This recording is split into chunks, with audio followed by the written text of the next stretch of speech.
ಕರ್ನಾಟಕದಲ್ಲಿ ಒಂದು ಇಂಜಿನಿಯರಿಂಗ್ ಕಾಲೇಜಲ್ಲಿ ಓದುವಂಥ ಬಜೆಟಲ್ಲಿ ವಿದೇಶದಲ್ಲಿ ಟಾಪ್ ಮೆಡಿಕಲ್ ಕಾಲೇಜಲ್ಲಿ MBBS ಮಾಡಬೇಕು. ಸುಮಾರು ವಿದ್ಯಾರ್ಥಿಗಳ ಮತ್ತು ಪೋಷಕರ ಕನಸು ಏನಂದರೆ ಒಂದು ಡಾಕ್ಟರ್ ಮಾಡಬೇಕು. ಕಾಂಪಿಟೇಷನ್ ಅಂತ ನೋಡೋಕೆ ಬಂದರೆ ಇಂಡಿಯಾದಲ್ಲಿ ಸೀಟ್ ಸಿಗುತ್ತಾ ಇಲ್ಲ ಅಂದ್ಬಿಟ್ಟು ಎಲ್ಲೊಂದು ಕಡೆ ಕ್ವಶನ್ ಮಾರ್ಕ್ ಆಗಿಬಿಟ್ಟಿದೆ. ಸುಮಾರು ವಿದ್ಯಾರ್ಥಿಗಳ ಕನಸು ನನಸಾಗಿದೆ ಅಂದರೆ ಬಿಕಾಸ್ ಆಫ್ ಡಾಕ್ಟರ್ ಡ್ರೀಮ್ಸ್. ಎಷ್ಟು ವರ್ಷಗಳಿಂದ ಈ ಒಂದು ಸಕ್ಸಸ್ಫುಲ್ ಜರ್ನಿ ಇದೆ ನಿಮ್ಮದು? 2009 ಇಂದ ಥೌಸಂಡ್ಸ್ ಆಫ್ ಗ್ರಾಜುಯೇಟ್ಸ್ ಅಂತ ಹೇಳ್ಬೋದು. ಪ್ರತಿ ವರ್ಷ ಒಂದು ಎಷ್ಟು ಸ್ಟೂಡೆಂಟ್ಸ್ನ ನೀವು ಕಳಿಸ್ತೀರಾ ಅಂತ? 500+ ವಿದ್ಯಾರ್ಥಿಗಳು ಹೋಗ್ತಾರೆ. ಯಾವ ಯಾವ ದೇಶಗಳಿಗೆ ಕಳಿಸ್ಕೊಡ್ತೀರಾ ಅಂತ? ರಷ್ಯಾಗೆ ಜಾಸ್ತಿ ಹೋಗ್ತಾರೆ, ಕಜಾಕಿಸ್ತಾನ್ ಇದೆ, ಮಾಲ್ಡೋವಾ ಇದೆ, ಮಾರಿಷಿಯಸ್ ಇದೆ. ಇಂಡಿಯಾದಲ್ಲಿ ಅವರು ಸೀಟ್ ತಗೋಬೇಕಂದ್ರೆ minimum OBC SC ST category ಆಗಿರೋಂಥವ್ರು 500 ಅಬೌವ್ ತಗೋಬೇಕಾಗತ್ತೆ. ಕನ್ನಡ ಮೀಡಿಯಮಿಂದ ಹೋಗಿರೋ ವಿದ್ಯಾರ್ಥಿಗಳು ಕೂಡ ಇವತ್ತು ಡಾಕ್ಟರ್ ಆಗಿ ನಮ್ಮ ಹತ್ರ ಹೊರಗೆ ಬಂದಿದ್ದಾರೆ. ಮೀಡಿಯಂ ಆಫ್ ಇನ್ಸ್ಟ್ರಕ್ಷನ್ ಯಾವ ಒಂದು ಭಾಷೆಯಲ್ಲಿ ಇರುತ್ತೆ ಅಂತ? Medium of instruction totally English ಮೀಡಿಯಮಲ್ಲೇ ಇರುತ್ತೆ. ಫಾರಿನ್ಗೆ ಹೋಗಿ ಈ MBBS ಮಾಡ್ಬೇಕಾದ್ರೆ ಏನಾದರೂ ಎಂಟ್ರೆನ್ಸ್ ಎಕ್ಸಾಮ್ ಏನಾದರೂ ಇರುತ್ತಾ? ಅಲ್ಲಿ ಯಾವುದೇ ರೀತಿ ಎಂಟ್ರೆನ್ಸು ಇರಲ್ಲ, ಅಲ್ಲಿ ಯಾವುದೇ ರೀತಿ ಡೊನೇಷನ್ ಇರಲ್ಲ ಮೇಡಮ್. ಆ 6 ವರ್ಷದಲ್ಲೂ ಕೂಡ 12 ಇನ್ಸ್ಟಾಲ್ಮೆಂಟ್ಸ್ ಒಂದೇ ಸತಿ ಕೊಡೋಕ್ಕಾಗಲ್ಲ. ಆ 25 ಲಕ್ಷದಲ್ಲಿ ಏನೆಲ್ಲ ಬೆನಿಫಿಟ್ಸ್? ಕಾಲೇಜ್ ಫೀಸ್ ಇನ್ಕ್ಲೂಡ್ ಇರುತ್ತೆ, ಹಾಸ್ಟೆಲ್ ಫೀಸ್ ಇನ್ಕ್ಲೂಡ್ ಇರುತ್ತೆ, ಮತ್ತೆ ಫುಡ್ ಫೀಸ್ ಇನ್ಕ್ಲೂಡ್ ಇರುತ್ತೆ. ಮತ್ತೆ ಇಂಡಿಯಾಗೆ ವಾಪಸ್ ಬರೋವರೆಗೂ ಟೋಟಲ್ ಜವಾಬ್ದಾರಿ ನಮ್ಮ ಡಾಕ್ಟರ್ ಡ್ರೀಮ್ಸ್ ಆಗಿದೆ.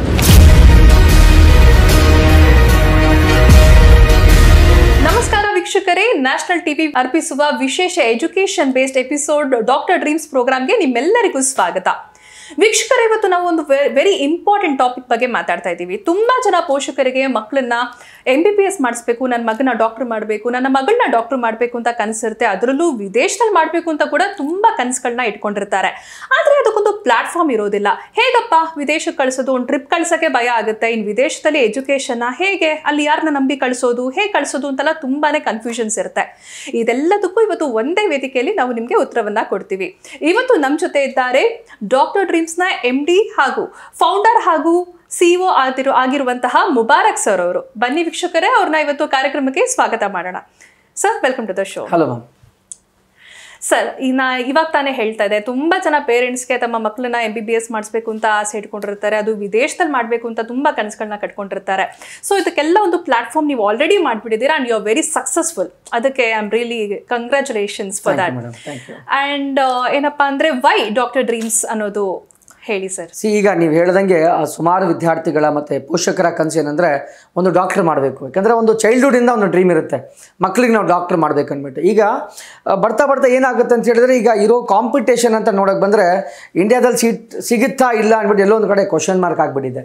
ಸೊ ಡಾಕ್ಟರ್ ಡ್ರೀಮ್ಸ್ ಸಂಸ್ಥೆ ಒಂದು ಸುಮಾರು ವರ್ಷಗಳಿಂದ ಈ ಒಂದು ಫಾರಿನಿಗೆ ಕಳಿಸುವಂಥ ಕೆಲಸ, ಸ್ಪೆಷಲಿ ಡಾಕ್ಟರ್ ಮಾಡುವಂಥ ಕೆಲಸ ಒಂದು ನಾನು ಸಕ್ಸಸ್ಫುಲ್ಲಾಗಿ ಕಂಪ್ಲೀಟ್ ಮಾಡ್ಕೊಂಡು ಬಂದಿದ್ದೀನಿ. ಇವತ್ತು ಸುಮಾರು ವಿದ್ಯಾರ್ಥಿಗಳ ಕನಸು ನನಸಾಗಿದೆ ಅಂದರೆ because of doctor dreams. Head office ಬಂದು ನಮ್ಮದು ಕೋರಮಂಗಲ ಸೋನಿವಲ್ ಸಿಗ್ನಲಲ್ಲಿ ಆಫೀಸ್ ಇದೆ, ಮತ್ತು ದಾವಣಗೆರೆಯಲ್ಲಿ ಆಫೀಸ್ ಇದೆ ನಮ್ಮದು, ಮತ್ತು ಹುಬ್ಬಳ್ಳಿಯಲ್ಲಿ ಆಫೀಸ್ ಇದೆ, ಮತ್ತು ಗುಲ್ಬರ್ಗಾದಲ್ಲಿ ಆಫೀಸ್ ಇದೆ. ಇಡೀ ಕರ್ನಾಟಕದಿಂದ ಬಂದು ಡಿಫ್ರೆಂಟ್ ಡಿಸ್ಟ್ರಿಕ್ಟ್ಸಿಂದ ವಿದ್ಯಾರ್ಥಿಗಳಿಗೆ ಫಾರಿನಿಗೆ ಕಳಿಸುವಂಥ ಕೆಲಸ ಸಕ್ಸಸ್ಫುಲ್ಲಾಗಿ ಕಂಪ್ಲೀಟ್ ಮಾಡ್ಕೊಂಡು ಬರ್ತಾ ಇದ್ದೀವಿ ಮ್ಯಾಮ್. ಓಕೆ ಸರ್, ಎಷ್ಟು ವರ್ಷಗಳಿಂದ ಈ ಒಂದು ಸಕ್ಸಸ್ಫುಲ್ ಜರ್ನಿ ಇದೆ ನಿಮ್ಮದು ಅಂತ? ನಾನು ಈ ಫೀಲ್ಡಿಗೆ ಬಂದಿದ್ದು ಆಲ್ಮೋಸ್ಟ್ 2009 ಇಂದ ಈ ಫೀಲ್ಡಲ್ಲಿ ಇದ್ದೀನಿ. 2009 ಇಂದ ಆಲ್ಮೋಸ್ಟ್ ಗ್ರಾಜುಯೇಟ್ಸ್ ಅಂದರೆ ಒಂದು ಥೌಸಂಡ್ಸ್ ಆಫ್ ಗ್ರಾಜುಯೇಟ್ಸ್ ಅಂತ ಹೇಳ್ಬೋದು. ಪ್ರತಿಯೊಂದು ಸ್ಮಾಲ್ ಡಿಸ್ಟ್ರಿಕ್ಟ್ಸ್ ಇಂದ ಕೂಡ ನನ್ನ ಕಡೆಯಿಂದ ಹೋಗಿ ಓದ್ಕೊಂಡು ಇಂಡಿಯಾಗೆ ಬಂದು ಇವತ್ತು ಪ್ರೆಸೆಂಟ್ ಪ್ರಾಕ್ಟೀಸ್ ಕೂಡ ಮಾಡ್ತಾ ಇದ್ದಾರೆ. ಸುಮಾರು ವಿದ್ಯಾರ್ಥಿಗಳ ಕನಸು ನನಸಾಗಿದೆ ಅಂದರೆ because of doctor dreams. Okay, just for my curiosity, ಪ್ರತಿ ವರ್ಷ ಒಂದು ಎಷ್ಟು ಸ್ಟೂಡೆಂಟ್ಸ್ನ ನೀವು ಕಳಿಸ್ತೀರಾ ಅಂತ ಒಂದು ಅಂದಾಜು? ಮ್ಯಾಮ್, ಆಲ್ಮೋಸ್ಟ್ ನಿಮಗೆ ಒಂದು 500+ ವಿದ್ಯಾರ್ಥಿಗಳು ಹೋಗ್ತಾರೆ ಮೇಡಮ್ ಪ್ರತಿ ವರ್ಷ. ಯಾಕಂದರೆ one of the oldest platform ಅಂದರೆ ನೀವು ಡಾಕ್ಟರ್ ಡ್ರೀಮ್ಸ್ ಒಂದೇ you can find. Because almost ಈಗ ವಿದ್ಯಾರ್ಥಿಗಳೀಗ ಆಲ್ಮೋಸ್ಟ್ ಒಂದು ಫಸ್ಟ್ PUC ಎಂಟ್ರಿ ಆಗ್ತಾರೆ ಅಂದರೂ ಕೂಡ ಡಾಕ್ಟರ್ ಡ್ರೀಮ್ಸ್ ಬಗ್ಗೆ ಅವ್ರಿಗೆ ಅವೇರ್ನೆಸ್ ಕೊಟ್ಟಿದ್ದೀವಿ ನಾವು. ಸುಮಾರು ವಿದ್ಯಾರ್ಥಿಗಳು ನಮ್ಮ ಹತ್ರ ಇದ್ದಾರೆ. ಸರ್, ನಾನು 8th ಸ್ಟ್ಯಾಂಡರ್ಡಿಂದ ನಿಮ್ಮ ಚಾನಲನ್ನು ಫಾಲೋ ಮಾಡ್ತಾ ಇದ್ದೀನಿ, ನೀವು ವೀಡಿಯೋಸ್ ಎಲ್ಲ ನೋಡ್ತಾ ಇದ್ದೀನಿ ಅಂತ ಸುಮಾರು ಜನ ಸ್ಟೂಡೆಂಟು ಅಡ್ಮಿಷನ್ಗೆ ಬರ್ತಾರೆ, ಹೇಳ್ತಾರೆ. ಬಟ್ ಅದೇ ರೀತಿ ಒಂದು one of the oldest platform ಅಂದರೆ ಅದು ಡಾಕ್ಟರ್ ಡ್ರೀಮ್ಸು. ಇವತ್ತು ಸುಮಾರು ಸ್ಪೆಷಲಿ ಇನ್ನೊಂದು ಏನಂದರೆ ನಮ್ಮ ಕಡೆಯಿಂದ ಹೋಗಿರೋದು ಅತಿ ಹೆಚ್ಚು ಹೆಣ್ಮಕ್ಳ ಸಂಖ್ಯೆ ಜಾಸ್ತಿ. ಯಾಕಂದರೆ ಗರ್ಲ್ಸ್ ಮೆಜಾರಿಟಿ ಆಗಿ ಬಂದು ಫಾರಿನ್ಗೆ ನನ್ನ ಕಡೆಯಿಂದ ಟ್ರಾವೆಲ್ ಮಾಡಿದ್ದಾರೆ. ಇವತ್ತು ಹೆಣ್ಮಕ್ಳಿಗೆ ಅಷ್ಟು ದೂರ ಕಳಿಸಿ 6 ವರ್ಷದ ಕಾಲ ಸರ್ವಿಸ್ ಕೊಟ್ಟು ಇಂಡಿಯಾಗೆ ಬಂದ ಮೇಲೆ ಎಕ್ಸಿಟ್ ಎಕ್ಸಾಮ್ ಪ್ರಿಪ್ರೇಷನನ್ನು ಕೊಟ್ಟು ಇವತ್ತು ಸಕ್ಸಸ್ಫುಲ್ಲಾಗಿ ಒಂದು ಡಾಕ್ಟರ್ ಆಗಿ ಒಂದು ಹೇಳುವಂಥ ಒಂದು ಕಾನ್ಸೆಪ್ಟನ್ನು ಕ್ರಿಯೇಟ್ ಮಾಡಿ ಕೊಟ್ಟಿದ್ದೀವಿ ಅಂದರೆ ಅದು because of doctor dreams. Okay sir, ನೀವೀಗ ತಾನೇ ಹೇಳಿದ್ರಿ ವಿದೇಶಕ್ಕೆ ಕಳಿಸಿ ನಾವು MBBS ಮಾಡಿಸ್ತೀವಿ ಅಂತ. ಯಾವ ದೇಶಗಳಿಗೆ ಕಳಿಸ್ಕೊಡ್ತೀರಾ ಅಂತ? ಮೇಜರ್ಲಿ ಬಂದು ನಮ್ಮದು 12 ಕಂಟ್ರೀಸಲ್ಲಿ ಬಂದು ಅಡ್ಮಿಷನ್ ಪ್ರಾಸೆಸನ್ನು ಮಾಡ್ತೀವಿ. ಅದರಲ್ಲಿ ಅತಿ ಹೆಚ್ಚು ಸಂಖ್ಯೆಯಲ್ಲಿ ವಿದ್ಯಾರ್ಥಿಗಳು ಹೋಗೋದಂದ್ರೆ ಅದು ರಷ್ಯಾಗೆ ಜಾಸ್ತಿ ಹೋಗ್ತಾರೆ, ಮತ್ತು ಜಾರ್ಜಿಯಾಗೂ ಕಳಿಸ್ತೀವಿ, ಮತ್ತು ಬೆಲರೂಸ್ ಇದೆ, ಅರ್ಮೇನಿಯಾ ಇದೆ, ಕಜಾಕಿಸ್ತಾನ್ ಇದೆ, ಮಾಲ್ಡೋವಾ ಇದೆ, ಮಾರಿಷಿಯಸ್ ಇದೆ. ಈ ಥರ ಬಂದು ನಿಮಗೆ ಡಿಫ್ರೆಂಟ್ ಕಂಟ್ರೀಸ್ಗೆ ಸ್ಟೂಡೆಂಟ್ ಏರಿಯಾ ಆಫ್ ಇಂಟ್ರೆಸ್ಟು. ಈಗ ಎಕ್ಸಾಂಪಲ್ ಕೆಲವರು ಹೊಸ ಕಂಟ್ರಿ ಯಾರಾದ್ರು ಬಂದು ಕೇಳ್ತಾರೆ ಅಂದರೆ ಅಲ್ಲಿರುವಂಥ ದಿ ಬೆಸ್ಟ್ ಮೆಡಿಕಲ್ ಕಾಲೇಜನ್ನು ನಾವು ರೆಕಮೆಂಡ್ ಮಾಡ್ತೀವಿ. ಸೊ ಅದಕ್ಕೋಸ್ಕರ ಆ ಒಂದು ಬೇಸ್ಡಲ್ಲಿ ವಿದ್ಯಾರ್ಥಿಗಳಿಗೆ ಫಾರಿನ್ಗೆ ಕಳಿಸ್ಬೋದು ಮ್ಯಾಮ್. ಓಕೆ ಸರ್, ಈಗ ನೀಟ್ ಎಕ್ಸಾಮ್ಸ್ ಆಲ್ರೆಡಿ ಆಗಿದೆ, ಕಮ್ಮಿಂಗ್ ಡೇಸಲ್ಲಿ ರಿಸಲ್ಟ್ಸ್ ಕೂಡ ಬರುತ್ತೆ. ಇಂಡಿಯಾಲಿ ನೀಟ್ ಎಕ್ಸಾಮ್ಸು ಎಷ್ಟು ಮಾರ್ಕ್ಸ್ ತೊಗೊಂಡ್ರೆ ಎಷ್ಟಕ್ಕೆ ಕಟ್ ಆಫ್ ಇರುತ್ತೆ ಸರ್ ಇಲ್ಲಿ ಒಂದು ಸೀಟ್ ಸಿಗಬೇಕಂದ್ರೆ? ಮ್ಯಾಮ್ ಈ ವರ್ಷ ಬಂದು ನೀಟ್ ಎಕ್ಸಾಮ್ ತುಂಬಾ ಟಫ್ ಆಯಿತು. ಬಿಕಾಸ್ ಆಫ್ ಈ ಫಿಸಿಕ್ಸ್ ಪೇಪರ್ ಬಂದು ತುಂಬಾ ಡಿಫಿಕಲ್ಟ್ ಆಯಿತು ಸ್ಟೂಡೆಂಟ್ಗಳಿಗೆ. ಈಗ 3 ವರ್ಷ 4 ವರ್ಷ ರಿಪೀಟ್ ಮಾಡಿದರೂ ಕೂಡ ಸ್ಟೂಡೆಂಟ್ಗಳಿಗೆ ಇಂಡಿಯಾದಲ್ಲಿ ಸೀಟ್ ಸಿಕ್ಕಿಲ್ಲ. ಈಗ ಅಂಥ ವಿದ್ಯಾರ್ಥಿಗಳಿಗೂ ಕೂಡ ಈಗ ಇಂಡಿಯಾದಲ್ಲಿ ಅವರು ಸೀಟ್ ತೊಗೋಬೇಕಂದ್ರೆ minimum OBC SC ST category ಆಗಿರೋಂಥವ್ರು ಮಿನಿಮಮ್ ಅಂದರೂ ಕೂಡ ಒಂದು 500 and above ತೊಗೋಬೇಕಾಗುತ್ತೆ. 500 and above ತೊಗೊಂಡ್ರೆ ಮಾತ್ರ ಇಂಡಿಯಾದಲ್ಲಿ ಸೀಟ್ ತೊಗೊಳಕ್ಕೆ ಸಾಧ್ಯ. ಅದೇನಾದರೂ ಜನರಲ್ ಕ್ಯಾಟಗರಿ ಆಗಿದ್ರೆ ಅಬೌವ್ 550 ತಗೊಂಡ್ರೆ ಇಂಡಿಯಾದಲ್ಲಿ ಸೀಟ್ ತಗೋಬೋದು. ಬಟ್ ಈಗ ಪ್ರತಿಯೊಬ್ಬರಿಗೂ ಕೂಡ ಆ ಥರ ಮಾರ್ಕ್ಸ್ ಬರಬೇಕಂದ್ರೆ ತುಂಬಾ ಡಿಫಿಕಲ್ಟ್ ಇದೆ. ಈಗ ನಾವೇನು ಹೇಳ್ತೀವಿ ಅಂದರೆ ಈಗ ಒಂದು ನಿಮ್ಮದು ಚೈಲ್ಡ್ಹುಡ್ ಡ್ರೀಮ್ ಇದು ಏನು MBBS ಮಾಡಬೇಕಂತ. ಈ ನೀಟ್ ಎಕ್ಸಾಮ್ ಈ ಥರ ಆಯಿತು, ಕಾಂಪಿಟೇಟಿವ್ ಎಕ್ಸಾಮು, ಫಿಸಿಕ್ಸ್ ಪ್ರಾಬ್ಲಮ್ ಆಯಿತು, ಕೆಮಿಸ್ಟ್ರಿ ಪ್ರಾಬ್ಲಮ್ ಆಯಿತು ಅಂದ್ಬಿಟ್ಟು ಬೇರೆ ಸ್ಟ್ರೀಮ್ಗಳಿಗೆ ಹೋಗ್ತಾರೆ ವಿದ್ಯಾರ್ಥಿಗಳು. ಈಗ ಆ್ಯಸ್ ಪರ್ ನಮ್ಮ ರೂಲ್ ಪ್ರಕಾರ ನ್ಯಾಷನಲ್ ಮೆಡಿಕಲ್ ಕಮಿಷನ್ ಪ್ರಕಾರ ಬಂದು ನಮಗೆ ಏನು ಕನ್ಫರ್ಮೇಷನ್ ಕೊಡ್ತಾರೆ ಅಂದರೆ ಸ್ಟೂಡೆಂಟು ಎಲಿಜಿಬಲ್ ಆಗಿದ್ದರೆ ಸಾಕು ವಿದೇಶಕ್ಕೆ ಹೋಗಿ MBBS ಮಾಡ್ಬೋದು. ಅಂದರೆ 720ಗೆ OBC SC ST ಇರೋವಂಥ ಕ್ಯಾಟಗರಿ ಇರೋಂಥ ವಿದ್ಯಾರ್ಥಿಗಳಿಗೆ ಒಂದು 91 to 100 ಮಾರ್ಕ್ಸ್ ಬಂದರೆ ಸಾಕು, ಅವರು ಫಾರಿನಲ್ಲಿ ಇರೋವಂಥ ಟಾಪ್ ಗೌರ್ಮೆಂಟ್ ಮೆಡಿಕಲ್ ಕಾಲೇಜಲ್ಲಿ MBBS ಅನ್ನು ಮಾಡ್ಬೋದು. ಅದೇ ಏನಾದರೂ ಜನರಲ್ ಕ್ಯಾಟಗರಿ ಆಗಿದ್ದರೆ 120 ಇಂದ 130 ಮಾರ್ಕ್ಸ್ ಬಂದರೆ ಸಾಕು, ಅವರು ಕೂಡ ಅಬ್ರಾಡಲ್ಲಿ ಇರುವಂಥ ಒಂದು ಟಾಪ್ ಗೌರ್ಮೆಂಟ್ ಮೆಡಿಕಲ್ ಕಾಲೇಜಲ್ಲಿ MBBS ಮಾಡೋಕ್ಕೆ ಅವಕಾಶ ಮಾಡಿಕೊಡ್ಬೋದು. Okay, very nice. ಇಲ್ಲಿ ಆಗದೆ ಇರೋರು ಅಲ್ಲಿ ಕೂಡ ಹೋಗಿ MBBS ನ ಮಾಡ್ಬೋದು. Exactly. But I just want to know, like ಇಲ್ಲಿ MBBS ಮಾಡೋದಕ್ಕೂ ಅಲ್ಲಿ MBBS ಮಾಡೋದಕ್ಕೂ ಸೇಮ್ ಲೆವೆಲ್ ಏನಾದ್ರು ಡಿಫ್ರೆನ್ಸ್ ಇದೆಯಾ ಹೇಗೆ ಅಂತ? ಮ್ಯಾಮ್ ನೋಡಿ, ಈಗ ನಿಮಗೆ ಕರಿಕ್ಯುಲಮ್ ವೈಸು ಡಿಫ್ರೆನ್ಸ್ ಬರುತ್ತೆ. ಈಗ ನಮ್ಮ ಭಾರತದಲ್ಲಿ ನಾವು ಫಾಲೋ ಮಾಡೋದು ಬಂದು ಅದು ಟೋಟಲಿ ಬ್ರಿಟಿಷ್ ಪ್ಯಾಟ್ರನ್. ಅಂದರೆ ನಮ್ಮ ಏಷ್ಯಾದಲ್ಲಿ ನಾವು ಫಾಲೋ ಮಾಡೋದು ಇಂಡಿಯಾ ಆಗಿರ್ಬೋದು, ಶ್ರೀಲಂಕಾ, ಬಾಂಗ್ಲಾದೇಶ್, ನೇಪಾಲ್, ಚೈನಾ ಈ 5 ಕಂಟ್ರಿಯಲ್ಲಿ ಏನು ಫಾಲೋ ಮಾಡ್ತಾರೆ ಅಂದರೆ ಅದು ಬ್ರಿಟಿಷ್ ಪ್ಯಾಟ್ರನ್ ಅನ್ನು ಫಾಲೋ ಮಾಡ್ತಾರೆ. ಅದು ಬಿಟ್ಟು ನೀವು ಎಲ್ಲಾದರೂ ಹೋಗಿ ಅವರು ಫಾಲೋ ಮಾಡೋದು ಅಮೆರಿಕನ್ ಸಿಸ್ಟಮ್. ಈಗ ವ್ಯತ್ಯಾಸ ಏನಪ್ಪ ಅಂತ ಹೇಳಿದ್ರೆ ಇದು ಸ್ಟೇಟ್ ಬೋರ್ಡ್. ಇದು ನಮ್ಮ ಏಷ್ಯಾದಲ್ಲಿ ನಾವು ಫಾಲೋ ಮಾಡೋದು ಅದು ಒಂದು ಸ್ಟೇಟ್ ಬೋರ್ಡ್ ಥರ ಇರುತ್ತೆ. ಅದು ಬಿಟ್ಟು ನಾವು ಅಮೆರಿಕನ್ ಸಿಸ್ಟಮ್ಗೆ ಹೋಗ್ತೀವಿ ಅಂದರೆ ಅವರು CBSE ಬೋರ್ಡ್ ಥರ ಇರುತ್ತೆ. ಆ CBSE ಬೋರ್ಡ್ ಇರೋದ್ರಿಂದ ಏನಾಗುತ್ತೆ, ಸ್ವಲ್ಪ ಇನ್ ಡೆಪ್ತ್ ನಾಲೆಜ್ ಇರುತ್ತೆ ಸ್ಟೂಡೆಂಟ್ಗೆ. ಮತ್ತು ಇಂಡಿಯಾದಲ್ಲಿ ಏನಿರುತ್ತೆ ಅಂತ ಹೇಳಿದ್ರೆ ಈಗ ಸ್ಟೂಡೆಂಟು ಒಂದು ಕ್ಲಾಸ್ ರೂಮಲ್ಲಿ ಮಿನಿಮಮ್ 220 ಸ್ಟೂಡೆಂಟ್ಸ್ ಇರ್ತಾರೆ. ಇಲ್ಲಿ ಏನಾಗುತ್ತೆ, ಗ್ರೂಪ್ ವೈಸು ಇರಲ್ಲ, ಅದೊಂದು ಸೆಕ್ಷನ್ ವೈಸ್ ಅಂತ ಮಾಡಲ್ಲ. ಇಲ್ಲಿ ಟೋಟಲ್ ಸ್ಟೂಡೆಂಟ್ಗೆ ಒಂದೇ ಕ್ಲಾಸ್ ರೂಮಲ್ಲಿ ಕೂಡ್ಸ್ಕೊಂಡು ಪಾಠ ಮಾಡ್ತಾರೆ. ಅದೇ ಪ್ರಾಕ್ಟಿಕಲ್ ಅಂತ ಬಂದಾಗ ಮಿನಿಮಮ್ 30 to 40 ಸ್ಟೂಡೆಂಟ್ಸು ಪ್ರಾಕ್ಟಿಕಲಲ್ಲಿ ಇರ್ತಾರೆ. ಬಟ್ ಅಬ್ರಾಡಲ್ಲಿ ನಾನು ನೋಡಿರೋಂಥ ಮೆಡಿಕಲ್ ಕಾಲೇಜಸಲ್ಲಿ ಸುಮಾರು ಡಿಫ್ರೆನ್ಸ್ಗಳಿದೆ. ಈಗ ಸೆಕ್ಷನ್ ವೈಸು MBBS ಅನ್ನು ಮಾಡ್ತಾರೆ. ಅಂದರೆ ಒಂದು ಎವ್ರಿ 12 to 15 ಸ್ಟೂಡೆಂಟ್ಸ್ಗೆ ಒಂದು ಬ್ಯಾಚನ್ನು ಕಂಡಕ್ಟ್ ಮಾಡ್ತಾರೆ. 12 to 15 ಸ್ಟೂಡೆಂಟು ಥಿಯರಿಟಿಕಲ್ ಪಾರ್ಟಲ್ಲಿ ಇರ್ತಾರೆ. ಅದೇ ಪ್ರಾಕ್ಟಿಕಲ್ ಅಂತ ಬಂದಾಗ 12 to 15 ಸ್ಟೂಡೆಂಟು ಪ್ರಾಕ್ಟಿಕಲಲ್ಲಿ ಇರ್ತಾರೆ. ಒಂದು ಲಿಮಿಟೆಡ್ ಸ್ಟೂಡೆಂಟನ್ನು ತಗೊಂಡು ಒಂದು ಕ್ವಾಲಿಟಿ ಎಜುಕೇಷನನ್ನು ಕೊಡೋದು ನಮ್ಮ ಫಾರಿನ್ ಕಾಲೇಜಸಲ್ಲಿ. ಯಾಕಂದರೆ ಅವ್ರ ಹತ್ರ ಗೌರ್ಮೆಂಟಿಂದ ಫಂಡ್ ಬರುತ್ತೆ. ಆ ಫಂಡನ್ನು ತಗೊಂಡು ಗೌರ್ಮೆಂಟ್ ಟೀಚರ್ಸನ್ನು ಹೈರ್ ಮಾಡಿಕೊಂಡು ಪ್ರೊಸೀಜರನ್ನು ಸಕ್ಸಸ್ಫುಲ್ ಆಗಿ ಮಾಡ್ತಾ ಇದ್ದಾರೆ. ಸೊ ಅದಕ್ಕೋಸ್ಕರ ಇವತ್ತು ಸುಮಾರು ನನ್ನ ಕಡೆಯಿಂದ ಒಂದು ಕನ್ನಡ ಮೀಡಿಯಮಿಂದ ಹೋಗಿರೋ ವಿದ್ಯಾರ್ಥಿಗಳು ಕೂಡ ಇವತ್ತು ಡಾಕ್ಟರ್ ಆಗಿ ನಮ್ಮ ಹತ್ರ ಹೊರಗೆ ಬಂದಿದ್ದಾರೆ. ಬಿಕಾಸ್ ಆಫ್ ರೀಸನ್ ಏನಂದರೆ ಒಂದು ಲಿಮಿಟೆಡ್ ಸ್ಟೂಡೆಂಟನ್ನು ತಗೊಂಡು ಒಂದು ದಿ ಬೆಸ್ಟ್ ಸರ್ವಿಸನ್ನು ಕೊಡ್ತಾ ಇದ್ದಾರೆ, ದಿ ಬೆಸ್ಟ್ ಎಜುಕೇಷನನ್ನು ಕೊಡ್ತಾ ಇದ್ದಾರೆ ಅವ್ರಿಗೆ. ಸೊ ಅದಕ್ಕೋಸ್ಕರ ಇವತ್ತು ಭಾರತದಲ್ಲಿ ಸುಮಾರು ಫಾರಿನ್ ಡಾಕ್ಟರ್ಸನ್ನು ನಾವು ಫೈಂಡ್ ಔಟ್ ಮಾಡ್ಕೋಬೋದು ma'am. Okay, medium of instruction ಯಾವ ಭಾಷೆಯಲ್ಲಿರುತ್ತೆ? ಯಾವುದೇ ಈಗ ರಷ್ಯಾಗೆ ಹೋಗ್ಬೋದು, ಜಾರ್ಜಿಯಾಗೆ ಹೋಗ್ಬೋದು, ನೀವು ಹೇಳಿದಾಗೆ ಮೀಡಿಯಮ್ ಆಫ್ ಇನ್ಸ್ಟ್ರಕ್ಷನ್ ಯಾವ ಒಂದು ಭಾಷೆಯಲ್ಲಿರುತ್ತೆ ಅಂತ? ಮ್ಯಾಮ್ ಈಗ ನೋಡಿ, ನಾವು medium of instruction totally English ಮೀಡಿಯಮಲ್ಲೇ ಇರುತ್ತೆ. ಬಟ್ ಒನ್ ಥಿಂಗ್ ಏನಾಗುತ್ತೆ ಅಂತ ಹೇಳಿದ್ರೆ, ಈಗ ನಾವು ಕರ್ನಾಟಕದಲ್ಲಿದ್ದು ಏನಾದರೂ ನಮಗೆ ಹೈದರಾಬಾದಲ್ಲಿ ಸೀಟ್ ಸಿಕ್ತು, AP ಹೋದ್ರೂ ಕೂಡ ನಾವೇನು ತೆಲುಗು ಲ್ಯಾಂಗ್ವೇಜ್ ಕಲೀಲೇಬೇಕು. ವಿತೌಟ್ ಲ್ಯಾಂಗ್ವೇಜು ನಾನು ಪೇಷಂಟ್ ಜೊತೆ ಇಂಟ್ರಾಕ್ಷನ್ ಮಾಡೋಕ್ಕಾಗಲ್ಲ. ಸೊ ಅದಕ್ಕೋಸ್ಕರ ಎಸ್ಪೆಷಲಿ ಯಾಕಂದರೆ ಒಂದು ರೆಸ್ಪಾನ್ಸಿಬಲ್ ಇರುವಂಥ ಒಂದು ಸಬ್ಜೆಕ್ಟ್ ಇದು. ಯಾಕಂದರೆ ಆ ಪೇಷಂಟ್ ಜೊತೆ ಇಂಟ್ರಾಕ್ಟ್ ಮಾಡಬೇಕಾದ್ರೆ ನನಗೆ ಬೇಕಾಗಿರೋದು ಲ್ಯಾಂಗ್ವೇಜು. ಈಗ ರಷ್ಯಾಗೆ ಹೋಗ್ತೇನೆ ಅಂದರೆ ನಾನು ರಷ್ಯನ್ ಲ್ಯಾಂಗ್ವೇಜ್ ಕಲೀಲೇಬೇಕಾಗತ್ತೆ, ಆ್ಯಂಡ್ ಜಾರ್ಜಿಯಾಗೆ ಹೋಗ್ತೀನಿ ಜಾರ್ಜಿಯನ್ ಲ್ಯಾಂಗ್ವೇಜ್ ಕಲೀಲೇಬೇಕಾಗತ್ತೆ. ಸೊ ಆ ಥರ ಅಲ್ಲಿ ಇರುವಂಥ ಒಂದು ಥಿಯರಿಟಿಕಲ್ ಪಾರ್ಟಿಗಿಂತನೂ ಆ ಪ್ರಾಕ್ಟಿಕಲು ತುಂಬ ಇಂಪಾರ್ಟೆಂಟ್ ಆಗುತ್ತೆ. ಆ ಪ್ರಾಕ್ಟಿಕಲಲ್ಲಿ ಸ್ಟೂಡೆಂಟ್ಗೆ ಏನಿರುತ್ತೆ ಅಂದರೆ ಲ್ಯಾಂಗ್ವೇಜ್ ತುಂಬ ಇಂಪಾರ್ಟೆಂಟ್ ಇರುತ್ತೆ, ಲ್ಯಾಂಗ್ವೇಜ್ ಅವರು ಕಲೀಲೇಬೇಕು. ಅದು ಕೂಡ ನಮ್ಮ student especially Karnataka south student ಅಂತ ನಾನು ಮಾತಾಡೋಕ್ಕೆ ಬಂದರೂ ಕೂಡ ಮಿನಿಮಮ್ ಅಂದರೂ ಕೂಡ ವಿತಿನ್ 1.5 ಇಯರಲ್ಲಿ ಸ್ಟೂಡೆಂಟ್ ಫ್ಲೂಯೆಂಟ್ ಆಗಿ ರಷ್ಯನ್ ಲ್ಯಾಂಗ್ವೇಜನ್ನು ಮಾತಾಡ್ತಾ ಇದ್ದಾರೆ. ಯಾಕಂದರೆ ಅದೇ ಒಂದು ಎನ್ವಿರಾನ್ಮೆಂಟಲ್ಲಿದ್ದು ಅದೇ ಒಂದು ಭಾಷೆ ಕಲಿಯೋದು ತುಂಬ ಈಸಿ ಇದೆ. ಸೊ ಅದಕ್ಕೋಸ್ಕರ ಏನು ವರಿ ಮಾಡೋ ನೆಸೆಸಿಟಿ ಇಲ್ಲ. ಸೊ ಈಸಿಯಾಗಿ ಬಂದು ಸ್ಟೂಡೆಂಟು ಲ್ಯಾಂಗ್ವೇಜನ್ನು ಅಡಾಪ್ಟ್ ಮಾಡ್ಕೊತಾರೆ. ಓಕೆ, ಓದೋದೇನಿದ್ರು ಮೀಡಿಯಂ ಆಫ್ ಇನ್ಸ್ಟ್ರಕ್ಷನ್ ಇಂಗ್ಲಿಷ್ ಎಲ್ಲ ಇರುತ್ತೆ. ಜನರ ಜೊತೆ ಬೆರಿಬೇಕಾದ್ರೆ ಮಾತ್ರ ಟು ನೋ ದ ಪ್ರಾಬ್ಲಮ್ ಅಲ್ಲಿ ಜನಕ್ಕೆ ಏನಾಗಿದೆ ಅವಾಗ ಮಾತ್ರ. ಯಾಕಂದ್ರೆ ಪೇಷಂಟ್ ಇಂಟ್ರಾಕ್ಷನ್ ಇರುತ್ತೆ. ಆ ಪೇಷಂಟ್ ಇಂಟ್ರಾಕ್ಷನ್ ಅಲ್ಲಿ ಸ್ಟೂಡೆಂಟ್ಗೆ ಬೇಕಾಗಿರೋದು ಲ್ಯಾಂಗ್ವೇಜು. ಆಗ ಅವ್ನು ಹೇಳ್ತಿರೋ ಪ್ರಾಬ್ಲಮ್ ನನಗೆ ಅರ್ಥ ಆಗಿಲ್ಲ ಅಂದರೆ ನಾನು ಟ್ರೀಟ್ಮೆಂಟ್ ಕೊಡೋಕ್ಕಾಗಲ್ಲ. ಸೊ ಅದಕ್ಕೋಸ್ಕರ we should know the language. Okay sir, ಇನ್ನು ಬಜೆಟ್ ವಿಚಾರಕ್ಕೆ ಬಂದಾಗ ಇಂಡಿಯಾಲಿ ಯಾವೊಂದು ಬಜೆಟ್ ಇರುತ್ತೆ, ವಿದೇಶಗಳಲ್ಲಿ ಯಾವೊಂದು ಬಜೆಟ್ ಇರುತ್ತೆ? ಸಾಮಾನ್ಯವಾಗಿ ನಮ್ಮ ಜನಕ್ಕೆ ವಿದೇಶದಲ್ಲಿ ಓದಿಸ್ಬೇಕು ಅಂದರೆ ತುಂಬ ಕಾಸ್ಟ್ಲಿ ಅನ್ನೋದು ಒಂದು ಮೈಂಡ್ ಸೆಟ್ ಇದೆ, ಕೇಳಿದಾಗ ಹಾಗೆ ಅನಿಸುತ್ತೆ ಕೂಡ. ಸೊ ಇದ್ರ ಬಗ್ಗೆ ಏನು ಹೇಳ್ತೀರಾ ಅಂತ? ಮ್ಯಾಮ್, ಈಗ ಬಜೆಟ್ ಬಗ್ಗೆ ನಾನು ಮಾತಾಡೋಕ್ಕೆ ಬಂದರೆ ಇಂಡಿಯಾದಲ್ಲಿ ಗೌರ್ಮೆಂಟ್ ಸೀಟ್ ಸಿಕ್ತಂದರೆ ಮಾತ್ರ ಒಂದು ಬೆನಿಫಿಟ್ ನಮಗೆ. ನಾವೇನಾದರೂ ಈಗ ಮ್ಯಾನೇಜ್ಮೆಂಟ್ ಸೀಟಲ್ಲಿ ಹೋಗ್ತೀವಿ, ನಾವು ಪೇಮೆಂಟ್ ಸೀಟಿಗೆ ಹೋಗ್ತೀವಿ ಅಂದರೆ ಕೋಟ್ಯಾಂತರ ರೂಪಾಯಿ ಬಜೆಟ್ ಕೊಡಬೇಕಾಗುತ್ತೆ. ಯಾಕಂದರೆ ಮಾಮೂಲಿ ಒಂದು ಕೋಟಿಯಲ್ಲಿ ಕೂಡ MBBS ಮಾಡೋಕ್ಕೆ ಈಗ ಆಗ್ತಾ ಇಲ್ಲ, ಕ್ರಾಸ್ ಆಗಿದೆ. ಕ್ರೋರ್ ಅನ್ನೋದು ಇವಾಗ ವ್ಯಾಲ್ಯೂ ಇಲ್ದಂಗೆ ಆಗ್ಬಿಟ್ಟಿದೆ ಈಗ. ಸೊ ಅದಕ್ಕೋಸ್ಕರ ಮೋರ್ ದೆನ್ ಕ್ರೋರ್ ಕೊಟ್ಟರೆ ನಿಮಗೆ ಇಂಡಿಯಾದಲ್ಲಿ ಮೆಡಿಕಲ್ ಮಾಡೋಕ್ಕೆ ಸಾಧ್ಯ. ಅದೇ ಏನಾದರೂ ನೀವು ಫಾರಿನಲ್ಲಿ ಅಂತ ನೀವು ಮಾತಾಡೋಕ್ಕೆ ಬಂದರೆ ಅಲ್ಲಿರುವಂಥ ಗೌರ್ಮೆಂಟ್ ಕೋಟಾ, ಎಕ್ಸಾಂಪಲ್ ಈಗ ನಮ್ಮ ಹತ್ರ NRI ಕೋಟಾ ಅಂತ ಏನಿದೆಯೋ ಆ ಕೋಟಾದಲ್ಲಿ ವಿದ್ಯಾರ್ಥಿಗಳು ಬಂದು ಇಲ್ಲಿ ಸ್ಟಡಿ ಮಾಡ್ತಾರೆ. ನಮಗೂ ಅದೇ ರೀತಿ ಏನಾಗುತ್ತೆ ಅಂತ ಹೇಳಿದ್ರೆ ಅಮೆರಿಕನ್ ಸಿಸ್ಟಮ್ ಪ್ರಕಾರ ನಾವು ಅಲ್ಲಿ ಹೋಗಿ ಓದ್ತೀವಿ ಅಂತ ಹೇಳಿದ್ರೆ ಅಲ್ಲಿರುವಂಥ ಕ್ಯಾಟಗರಿ, ಅಲ್ಲಿರುವಂಥ ಒಂದು ಎಕ್ಸಾಂಪಲ್ ಹೇಳಬೇಕಂದ್ರೆ ನಿಮಗೆ OBC SC ST category, general category, ಆ ಡಿಫ್ರೆನ್ಸು ನಿಮಗೆ ಇಂಡಿಯಾದಲ್ಲಿ ಮಾತ್ರ ನೋಡೋಕ್ಕೆ ಸಾಧ್ಯ. ಬಟ್ ಫಾರಿನಲ್ಲಿ ನಿಮಗೆ ಯಾವುದೇ ರೀತಿ ಡಿಫ್ರೆನ್ಸ್ ಬರಲ್ಲ. ಮಿನಿಮಮ್ ಅಂದರೂ ಕೂಡ ನಿಮಗೆ ಬಡ್ಜೆಟ್ ವೈಸ್ ಒಂದು ಮತ್ತು ಎಜುಕೇಷನ್ ವೈಸ್ ಎಲ್ಲದನ್ನು ಒಂದು ಸಿಮಿಲರ್ ಆಗಿ ಒಂದು ಪ್ರಾಸೆಸನ್ನು ಮಾಡ್ಕೊಂಡು ಹೋಗ್ಬೋದು. ಓಕೆ ಸರ್, ಇನ್ನು ಫಾರಿನ್ಗೆ ಹೋಗಿ ಈ MBBS ಮಾಡ್ಬೇಕಾದ್ರೆ ಏನಾದರೂ ಎಂಟ್ರೆನ್ಸ್ ಎಕ್ಸಾಮ್ ಏನಾದರೂ ಇರುತ್ತಾ? ಅಲ್ಲಿ ಯಾವುದೇ ರೀತಿ ಎಂಟ್ರೆನ್ಸು ಇರಲ್ಲ, ಅಲ್ಲಿ ಯಾವುದೇ ರೀತಿ ಡೊನೇಷನು ಇರಲ್ಲ ಮೇಡಮ್. Government medical college. ಈಗ ಒಂದು ಬಡ್ಜೆಟ್ ಅಂತ ನಾನು ಮಾತಾಡೋಕ್ಕೆ ಬಂದರೆ ನಿಮಗೆ ಟೋಟಲಿ ನಮ್ಮ ಕರ್ನಾಟಕದಲ್ಲಿ ಸ್ಪೆಷಲಿ ಕರ್ನಾಟಕದಲ್ಲಿ ಒಂದು ಇಂಜಿನಿಯರಿಂಗ್ ಕಾಲೇಜಲ್ಲಿ ಓದುವಂಥ ಬಡ್ಜೆಟಲ್ಲಿ ವಿದೇಶದಲ್ಲಿ ಟಾಪ್ ಮೆಡಿಕಲ್ ಕಾಲೇಜಲ್ಲಿ MBBS ಮಾಡ್ಬೋದು. ಓಕೆ, ಅಂದಾಜು ಎಷ್ಟು ಆಗಬಹುದು? ಮಿನಿಮಮ್ ನೋಡಿ, ಈಗ ಕಾಲೇಜಸ್ ವೇರಿ ಆಗ್ತಾ ಇರುತ್ತೆ. ಈಗ ನೀವು ಏನಾದರೂ ಈಗ ಒಂದು Jan-Feb ಏನಾದರೂ ಅಡ್ಮಿಷನ್ ಮಾಡಿದರೆ ಸ್ಟೂಡೆಂಟು ಟೋಟಲ್ 18 to 20 lakh ರೂಪೀಸಲ್ಲಿ ಮೆಡಿಕಲ್ ಮುಗ್ದೋಗ್ತಿತ್ತು. ಈಗ ಏನಾಗಿದೆ, ಈಗ ಬರ್ತಾ ಇರುವಂಥ ಕಾಲೇಜಸ್ ಹೇಗಿದೆ ಅಂದರೆ 20 to 22 lakh rupees for all 6 years, 6 ವರ್ಷ.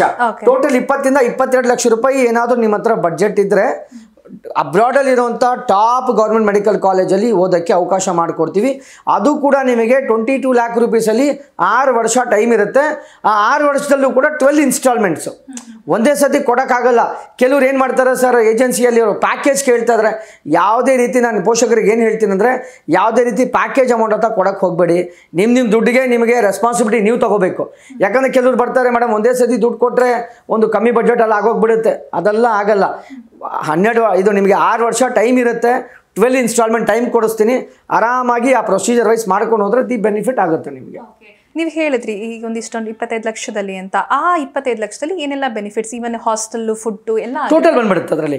ಈಗ ಕಾಲೇಜ್ ಫೀಸ್ ಇನ್ಕ್ಲೂಡ್ ಇರುತ್ತೆ, ಹಾಸ್ಟೆಲ್ ಫೀಸ್ ಇನ್ಕ್ಲೂಡ್ ಇರುತ್ತೆ, ಮತ್ತು ಫುಡ್ ಫೀಸ್ ಇನ್ಕ್ಲೂಡ್ ಇರುತ್ತೆ, ಮತ್ತು ಅವರಿಗೆ ಫಸ್ಟ್ ಡೇಯಿಂದ admission fees, visa fees, invitation fees, ಮತ್ತು ಡಾಕ್ಯುಮೆಂಟೇಷನ್ ಫೀಸು, ಮತ್ತು ಅಲ್ಲಿ ಹೋಗಿ ಇಳಿದ್ಮೇಲೆ ಮತ್ತು visa renewal fees, medical checkup ಮಾಡೋದು, ಮತ್ತು ಮೆಡಿಕಲ್ ರಿಜಿಸ್ಟ್ರೇಷನನ್ನು ಮಾಡ್ಕೊಳ್ಳೋದು, ಮತ್ತು ಅವ್ರಿಗೆ ಏರ್ಪೋರ್ಟ್ ಪಿಕಪ್ಪು ಡ್ರಾಪು, ಏನಾದರೂ ಹೆಲ್ತ್ ಅಪ್ಸೆಟ್ ಆಯಿತು, ಇದೆಲ್ಲ ಫೆಸಿಲಿಟೀಸ್ ಬಂದು ಇದೇ ಒಂದು 20 to 22 lakh ರೂಪೀಸಲ್ಲಿ ಟೋಟಲ್ ಮೆಡಿಕಲನ್ನು ಮುಗಿಸ್ಕೊಡ್ತೀವಿ ಮೇಡಮ್.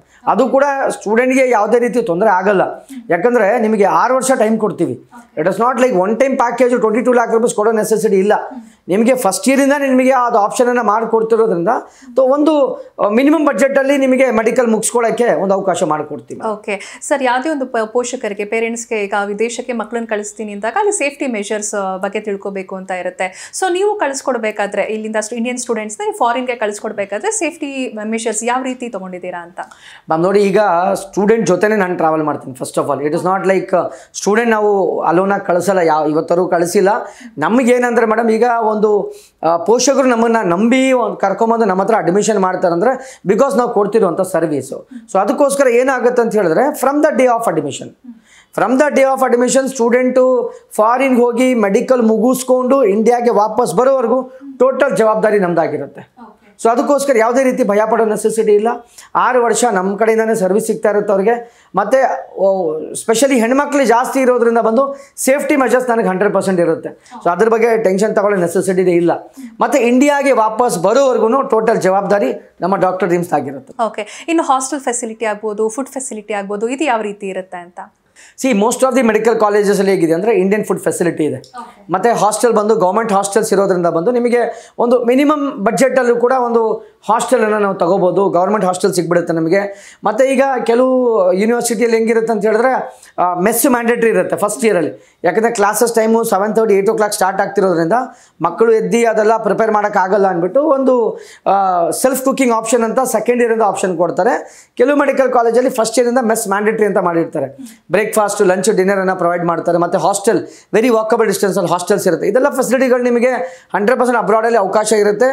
ಇದೆಲ್ಲ ನಮ್ಮ ಕರ್ನಾಟಕ ವಿದ್ಯಾರ್ಥಿಗಳಿಗೆ ಫೆಸಿಲಿಟಿ ಇರುವಂಥ ಯೂನಿವರ್ಸಿಟಿಗಳಲ್ಲಿ ಮಾತ್ರ ಹುಡುಕಿ ಅಡ್ಮಿಷನ್ ಮಾಡೋದು. ಯಾಕಂದರೆ ಜಸ್ಟ್ ಕಳಿಸೋದು ನಮ್ಮ ಇಂಟೆನ್ಷನ್ ಅಲ್ಲ. ನಾಳೆ ಅವರು ಮುಗಿಸ್ಕೊಂಡು ಇಂಡಿಯಾಗೆ ವಾಪಸ್ ಬರೋವರೆಗೂ ನಮ್ಮದೇ ಟೋಟಲ್ ಆಗಿ ಜವಾಬ್ದಾರಿ ಇರುತ್ತೆ. ಓಕೆ, ಟೋಟಲ್ 6 years ಅಂತ ಹೇಳಿದ್ರಿ. ಇನ್ ಕೇಸ್ ಮಧ್ಯ ವಾಪಸ್ ಒಂದು ಎಕ್ಸಾಮ್ ಮುಗಿದ ನಂತರ ರಜೆ ಇರುತ್ತಲ್ಲ, ಆ ಟೈಮಲ್ಲಿ ವಾಪಸ್ ಮನೆಗೆ ಬರಬೇಕು, 1 ವಾರ 10 ದಿನ, ಆ ಟೈಮಲ್ಲಿ ಹೇಗೆ ಮಾಡಬೇಕಾಗುತ್ತೆ ಅವರು? ಅವ್ರದ್ದು ಆ್ಯಕ್ಚುಲಿ ಸಿಸ್ಟಮ್ ಇದೆ. ಎವ್ರಿ ಇಯರ್ ಬಂದು ನಿಮಗೆ ಜುಲೈಯಿಂದ ಆಗಸ್ಟ್ ಬಂದು 2 month ರಜೆ ಇರುತ್ತೆ. ಜುಲೈ ಆಗಸ್ಟ್ ರಜಾ ಇರೋದ್ರಿಂದ ಮಾರ್ಚ್ ಮಂತಲ್ಲಿ ಟಿಕೆಟ್ ಬುಕ್ ಮಾಡ್ತೀವಿ. ಮಾರ್ಚ್ ಮಂತಲ್ಲಿ ಟಿಕೆಟ್ ಬುಕ್ ಮಾಡಿಬಿಡ್ತೀವಿ. ಸ್ಟೂಡೆಂಟ್ ಆರಾಮಾಗಿ ಬಂದು ಹೋಗ್ತಾರೆ. 2 month ಸ್ಟೂಡೆಂಟು ಅಡ್ಮಿಷನಿಂದ ಹಿಡಿದು ಅವ್ರು ರಜಕ್ಕೆ ಬರಬೇಕಾದ್ರೂ ಕೂಡ ನಮ್ಮ ಕಡೆಯಿಂದ ಗೈಡೆನ್ಸ್ ಇರುತ್ತೆ. ನಮ್ಮ ಗೈಡೆನ್ಸ್ ಮೇಲೇ ಸ್ಟೂಡೆಂಟು ವಾಪಸ್ ಕೂಡ ಇಂಡಿಯಾಗೆ ಬರ್ತಾರೆ. ಗ್ರೂಪಲ್ಲೇ ಬಂದು ಗ್ರೂಪಲ್ಲೇ ವಾಪಸ್ ಹೋಗ್ತಾರೆ. ಸೊ ಅದ್ರ ಬಗ್ಗೆ ಟೆನ್ಷನ್ ತಗೊಳ್ಳೋ ನೆಸೆಸಿಟಿ. Okay sir. ಇನ್ನು ವಿದೇಶದಿಂದ MBBS ಮುಗಿಸಿ ವಾಪಸ್ ಬಂದ ನಂತರ ಆ MBBS ಒಂದು ಇದಕ್ಕೆ ಇಂಡಿಯಾಲಿ ಸೇಮ್ ವ್ಯಾಲ್ಯೂ ಇರುತ್ತಾ? ಸೊ ಫಾರಿನಲ್ಲಿ MBBS ಮುಗಿಸಿ ಬಂದಾದ್ಮೇಲೆ ನನ್ನ ಕ್ವಶನ್ ಬಂದು ಇಂಡಿಯಾಲೂ ಸೇಮ್ ವ್ಯಾಲ್ಯೂ ಇರುತ್ತಾ ಆ MBBSಗೆ ಅಂತ? ಏನಾಗುತ್ತೆ ಅಂತ ಹೇಳಿದ್ರೆ, ಈಗ ಸ್ಟೂಡೆಂಟ್ಗೆ ಕಾಮನ್ ಎಂಟ್ರೆನ್ಸ್ ಮತ್ತು ಕಾಮನ್ ಎಕ್ಸಿಟ್ ಅಂತ ಮಾಡ್ತಾ ಇದ್ದಾರೆ. ಕಾಮನ್ ಎಂಟ್ರೆನ್ಸ್ ಅನ್ನೋದು ನೀಟು, ಅದು ಪ್ರತಿಯೊಬ್ಬರು ಬರೀಬೇಕು. ಈಗ ಕಾಮನ್ ಎಕ್ಸಿಟು ಕೂಡ ಲಾಗು ಮಾಡಬೇಕಂದ್ಬಿಟ್ಟು ಕನ್ಫರ್ಮೇಷನ್ ನಡೀತಾ ಇದೆ. ಈಗ ನಮ್ಮ ಡಾಕ್ಟರ್ ಡ್ರೀಮ್ಸಿಂದ ಹೋಗಿರೋಂಥ ವಿದ್ಯಾರ್ಥಿಗಳಿಗೆ ಬಂದು ಎಕ್ಸಿಟ್ ಎಕ್ಸಾಮ್ಗೂ ಕೂಡ ಪ್ರಿಪ್ರೇಷನ್ ನಮ್ಮ ಕಡೆಯಿಂದನೇ ಇರುತ್ತೆ. ಯಾಕಂದರೆ 300 ಮಾರ್ಕ್ಸ್ಗೆ ಎಕ್ಸಾಮ್ ಇರೋದ್ರಿಂದ ಬಂದು 150 ಮಾರ್ಕ್ಸು 5th ಇಯರಲ್ಲಿ ಒಂದು ತಿಂಗಳಿಗೆ 10 ಮಾರ್ಕ್ಸ್ಗೆ ರೆಡಿ, ತಿಂಗಳಿಗೆ 15 ಮಾರ್ಕ್ಸ್ಗೆ ರೆಡಿ ಮಾಡ್ತೀವಿ. ಒಂದು 15 ಮಾರ್ಕ್ಸ್ ಅಂದರೆ 10 ತಿಂಗಳಿಗೆ 150 ಮಾರ್ಕ್ಸ್ ಆಯಿತು. ಇದು 5th ಇಯರಲ್ಲಿ. ಮತ್ತು 150 ಮಾರ್ಕ್ಸು 6th ಇಯರಲ್ಲಿ. ಟೋಟಲ್ ಒಂದು 300 ಮಾರ್ಕ್ಸ್ಗೆ ಸ್ಟೂಡೆಂಟ್ಗೆ ಎಕ್ಸಿಟ್ ಎಕ್ಸಾಮ್ಗೆ ಪ್ರಿಪೇರ್ ಮಾಡ್ತೀವಿ. ಮತ್ತು ಇಂಡಿಯಾಗೆ ವಾಪಸ್ ಬಂದ ಮೇಲೆ 4 ತಿಂಗಳು ನಮ್ಮ ಕಡೆಯಿಂದ ಪ್ರಿಪ್ರೇಷನ್ ಇರುತ್ತೆ. 4 month ನಾವೇ ಗೈಡೆನ್ಸ್ ಕೊಡ್ತೀವಿ. ಸ್ಟೂಡೆಂಟ್ ಎಕ್ಸಿಟ್ ಎಕ್ಸಾಮ್ ಹೇಗೆ ಕ್ಲಿಯರ್ ಮಾಡ್ಕೋಬೇಕು. ಯಾಕಂದರೆ ಕಳಿಸಿದ ಮೇಲೆ ಪೇರೆಂಟ್ಸು ನಮ್ಮನ್ನು ನಂಬಿ ಕಳಿಸಿರ್ತಾರೆ. ಈಗ ಅರ್ಧ ದಾರಿ ಅವ್ರಿಗೆ ಬಿಡೋಂಗಿಲ್ಲ. ಅವರು ಇಂಡಿಯಾಗೆ ಬಂದ ಮೇಲೆ ಎಕ್ಸಿಟ್ ಎಕ್ಸಾಮ್ ಬರೆದು ಲೈಸೆನ್ಸ್ ತಗೊಳ್ಳೋವರೆಗೂ ಟೋಟಲ್ ಹೋಲ್ ಎನ್ಸೋ ನಮ್ಮದು ಜವಾಬ್ದಾರಿ ಇರುತ್ತೆ. Okay sir. ಈಗ MBBS ಬಗ್ಗೆ ಹೇಳಿದ್ರಿ. ಇನ್ ಕೇಸ್ ಫರ್ದರ್ ಸ್ಟಡೀಸ್ ಮಾಡಬೇಕು, MD ಮಾಡಬೇಕು ಅಂದರೆ ಅದ್ರ ಬಗ್ಗೆ ಏನು ಹೇಳ್ತೀರಾ ಅಂತ? ಸುಮಾರು ಆಪ್ಷನ್ಸ್ಗಳಿದೆ ನಮ್ಮ ಹತ್ರ. ಅಪಾರ್ಟ್ ಫ್ರಮ್ ಮೆಡಿಕಲ್, ಈಗ MBBS ಆದಮೇಲೆ ಬಂದು MD MS ಮಾಡಬೇಕು, ಬೇರೆ ಬೇರೆ ಕಂಟ್ರೀಸಲ್ಲಿ ಮಾಡಬೇಕಂದ್ರೂ ಕೂಡ ನಮ್ಮ ಕಡೆಯಿಂದ ಅವಕಾಶ ಇರುತ್ತೆ. ಸೊ ಅದ್ರ ಬಗ್ಗೆ ಏನು ಟೆನ್ಷನ್ ತಗೊಳ್ಳೋ ನೆಸೆಸಿಟಿ ಇರಲ್ಲ.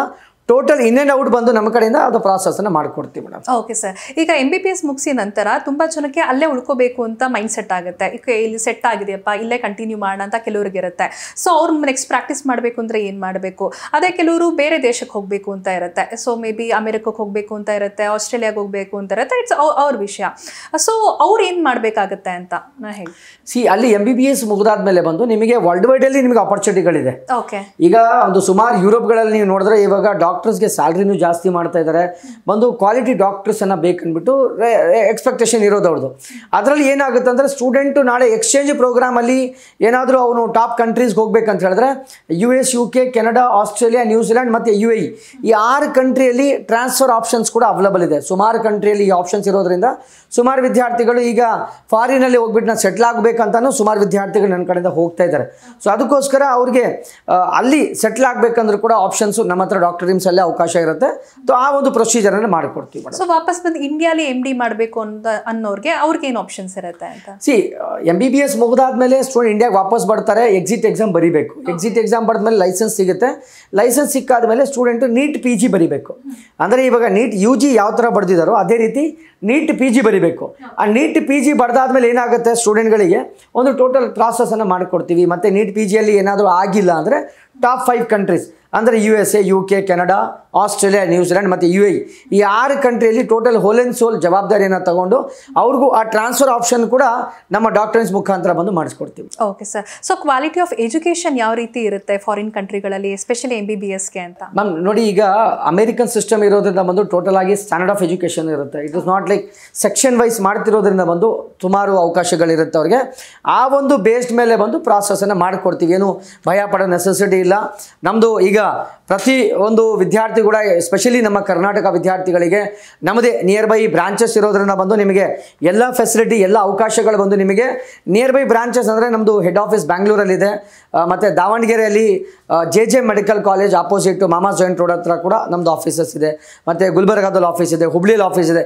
ಇದೆಲ್ಲ ಸರ್ವಿಸಸ್ ಬಂದು ಇಡೀ ಕರ್ನಾಟಕ ವಿದ್ಯಾರ್ಥಿಗಳಿಗೆ ನಾವು ಕೊಡ್ತಾ ಇದ್ದೀವಿ ಮೇಡಮ್. Okay sir. ಕರ್ನಾಟಕ ಬಿಟ್ಟು ಬೇರೆ ಸ್ಟೇಟ್ಸಲ್ಲೂ ಕೂಡ ನಮ್ಮದು ತಮಿಳ್ನಾಡಲ್ಲಿ ಆಫೀಸ್ ಇದೆ, ಮತ್ತು ಗುಜರಾತಲ್ಲಿ ಆಫೀಸ್ ಇದೆ, ಮುಂಬೈಯಲ್ಲಿ ಆಫೀಸ್ ಇದೆ, ಡೆಲ್ಲಿಯಲ್ಲಿ ಆಫೀಸ್ ಇದೆ. ಸುಮಾರು 13 ಬ್ರಾಂಚಸ್ ಇದೆ ನಮ್ಮದು.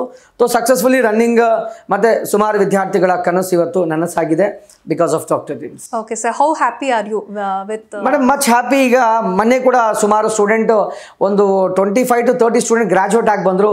ಅವರು 6 ವರ್ಷ ಮುಂಚೆ ಕಳಿಸ್ಬೇಕಾದ್ರೆ ಅಲ್ಲಿದ್ದಿದ್ದು ಸಿಚುವೇಶನ್ ಬೇರೆ. ಇವತ್ತು ಸ್ಟೂಡೆಂಟ್ ಗೆದ್ದು ಬಂದಮೇಲೆ ಅದೊಂದು ದುಡ್ಡು ಬರುತ್ತೆ ಹೋಗುತ್ತೆ ಮೇಡಮ್, ಅದೊಂದು ಹ್ಯಾಪಿನೆಸ್ ಇದೆಯಲ್ಲ, ಅದು ದುಡ್ಡಿನ ತಗೊಳಕ್ಕೆ ಸಾಧ್ಯನೇ ಇಲ್ಲ. ಅದೊಂದು ಬೇರೆ ಥರನೇ ಒಂದು ಫೀಲ್, ಒಂದು ಹ್ಯಾಪಿ ಮೂಮೆಂಟ್ ಇದೆ. ಈವನ್ ನಮ್ಮ ಸ್ಟಾಫಿಂದ ಕೂಡ ತುಂಬಾ ಸಪೋರ್ಟ್ ಸಿಗ್ತಾ ಇರುತ್ತೆ ಸ್ಟೂಡೆಂಟ್ಗಳಿಗೆ. ಸೊ ಸ್ಟೂಡೆಂಟು ಮತ್ತು ಪೋಷಕರಿಗೂ ಕೂಡ ಒಂದು ಒಳ್ಳೆ ಹ್ಯಾಪಿ ಮೂಮೆಂಟ್ ಅಂತಲೇ ಇರುತ್ತೆ. ಯಾಕಂದರೆ ಒಂದು ಡೇ ಫಸ್ಟಿಂದ ಬಂದು ಒಂದು ಅಟ್ಯಾಚ್ಮೆಂಟ್ ಇರುತ್ತೆ ನಮಗೆ. ಇಟ್ ಇಸ್ ಕೈಂಡ್ ಆಫ್ ಒಂದು ಪೇರೆಂಟ್ಸ್ ಫೀಲ್ ನಮಗಿರುತ್ತೆ. ಆ್ಯಸ್ ಎ ಪೇರೆಂಟ್ ನಾವು ಒಂದು ಗೈಡೆನ್ಸನ್ನು ಕೊಟ್ಟು ಫಾರಿನಿಗೆ ಕಳಿಸ್ತೀವಿ ಅಂದರೆ ಬಿಹಾಫ್ ಆಫ್ ಪೇರೆಂಟ್ ನಾನು ಹೋಗ್ತಿರೋದು.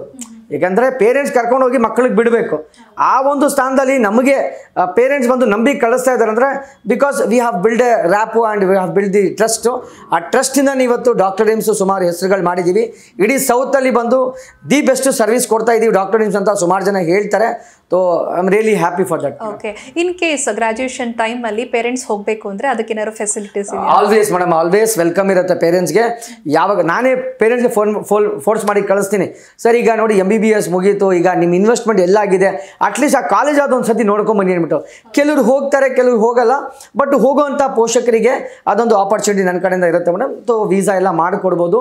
ಹೋಗಿ ಪೇರೆಂಟ್ಸ್ ಎಲ್ಲ ಆರಾಮಾಗಿ 8-10 ಡೇಸ್ ಇದ್ದು ಪ್ರಾಸೆಸನ್ನು ಮುಗಿಸ್ಕೊಂಡು ಇಂಡಿಯಾಗೆ ವಾಪಸ್ ಬರ್ಬೋದು. Okay sir. ಕಡೆಯದಾಗಿ ಏನು ಹೇಳಕ್ಕೆ ಇಷ್ಟಪಡ್ತೀರಾ ಡಾಕ್ಟರ್ ಡ್ರೀಮ್ಸ್ ಪ್ರೋಗ್ರಾಮ್ ಬಗ್ಗೆ? ಮ್ಯಾಮ್, ಈಗ ನೀಟ್ ಎಕ್ಸಾಮ್ ಅಂತೂ ಮುಗಿದೋಗಿದೆ. ನೀಟ್ ರಿಸಲ್ಟ್ ಅಂತ ವೆಯ್ಟ್ ಮಾಡ್ಕೊಂಡು ಕೂತ್ಕೋಬೇಡಿ. ಎಲಿಜಿಬಲ್ ಆಗ್ತೀರಾ ಅಂದರೆ OBC SC ST ಕ್ಯಾಟಗರಿ ಇರೋರು 91 to 100 ಮಾರ್ಕ್ಸ್ ಬರ್ತಿದೆ ಅಂತ ಇರೋ ಕಾನ್ಫಿಡೆಂಟ್ ವಿದ್ಯಾರ್ಥಿಗಳಿಗೆ ಒಂದು ಗೋಲ್ಡನ್ ಆಪರ್ಚುನಿಟಿ ಇದೆ. ಎಷ್ಟು ಬೇಗ ಆಗುತ್ತೋ ಅಷ್ಟು ಬೇಗ ವಿಸಿಟ್ ಮಾಡಿ ಅಡ್ಮಿಷನನ್ನು ಮಾಡಿ ಒಂದು ಟಾಪ್ ಗೌರ್ಮೆಂಟ್ ಮೆಡಿಕಲ್ ಕಾಲೇಜಲ್ಲಿ ಸೀಟ್ ಬುಕ್ ಮಾಡ್ಕೊಳ್ಳೋಕ್ಕೆ ಒಂದು ಅವಕಾಶ ಕ್ರಿಯೇಟ್ ಮಾಡಿ ಕೊಡ್ತೀವಿ. Okay sir. ಸಾಕಷ್ಟು ಮಾಹಿತಿ ವಿಚಾರಗಳನ್ನು ತಿಳಿಸ್ಕೊಟ್ರಿ, ಎಸ್ಪೆಷಲಿ ವಿದೇಶಕ್ಕೆ ಹೋಗಿ MBBS ಮಾಡೋದ್ರ ಬಗ್ಗೆ. ಥ್ಯಾಂಕ್ ಯು ಸೋ ಮಚ್ ಇಷ್ಟೊತ್ತು ನಮ್ಮ ಜೊತೆ ಈ ಇನ್ಫಾರ್ಮೇಷನ್ನ ಶೇರ್ ಮಾಡಿದ್ದಕ್ಕಾಗಿ. Thank you ma'am, thank you so much. Okay ವೀಕ್ಷಕರೇ, ಇದಾಗಿತ್ತು ಇವತ್ತಿನ ವಿಶೇಷ. Thank you so much. Study MBBS abroad. Admissions have started. Our destinations: Russia, Georgia, Belarus, Bosnia, Philippines, Kazakhstan, Uzbekistan, and other European countries. Contact 1-800-270-1015. Visit us on drdreams.in. Dr. Dreams. Born for Doctor.